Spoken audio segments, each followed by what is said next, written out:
రాజస్థాన్ రాష్ట్రంలో వరుసగా జరిగిన 2 ప్రాణాంతక రోడ్డు ప్రమాదాలు ప్రజలను కలవరపరిచాయి. ఇక రాజస్థాన్ రాజధాని జైపూర్లోని లోహామండి ప్రాంతంలోనైతే ఘోర రోడ్డు ప్రమాదం జరిగింది.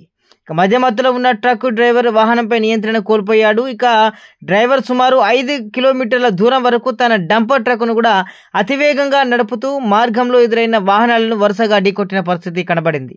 ఇక ఈ క్రమంలో అనేక కార్లు, బైకులు పూర్తిగా ధ్వంసమైన పరిస్థితి. చివరికి ఒక పెద్ద గోడను బలంగా ఢీకొట్టి ఆ ట్రక్ అక్కడికక్కడే ఆగిపోయింది. ఈ భయంకరమైన ఘటనలో కనీసం 10 మంది మృతి చెందగా 50 మందికి పైగా గాయపడినట్టుగా తెలుస్తోంది. ఇక ప్రమాద స్థలంలోనైతే అల్లకల్లోల వాతావరణం అయితే నెలకొందని కూడా మనం చెప్పుకోవచ్చు. ఇక ప్రమాద సమాచారం తెలుసుకున్న పోలీసులు, స్థానికులు సహాయక చర్యలు చేపట్టారు. ఇక మృతదేహాలను వెలికితీసి గాయపడిన వారిని కూడా వెంటనే సమీపంలోని ప్రభుత్వ, ప్రైవేట్ ఆసుపత్రికి కూడా తరలించినటువంటి పరిస్థితి. ఇక ప్రమాదానికి కారణమైన డ్రైవర్ను పోలీసులు అదుపులోకి తీసుకున్నారు.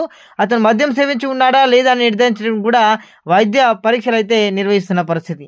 అయితే ఈ ప్రమాదాలపై రాజస్థాన్ ముఖ్యమంత్రి భజన్లాల్ శర్మ తీవ్ర విచారణ కూడా వ్యక్తం చేశారు. ఆయన మృతుల కుటుంబాలకు ఎక్స్గ్రేషియా ప్రకటించారు. ఇక గాయపడిన వారికి మెరుగైన వైద్య సేవలు అందించాలని కూడా సంబంధిత అధికారులను కూడా ఆదేశించారు. మరణించిన వారిని గుర్తించే ప్రక్రియ కొనసాగుతుందని కూడా వారు చెప్పారు. ఇక ఈ జైపూర్ ప్రమాదానికి కొన్ని గంటల ముందే ఫలోడి జిల్లాలోనైతే కూడా ఒక ఘోర రోడ్డు ప్రమాదం జరిగిందని కూడా చెప్తున్నారు.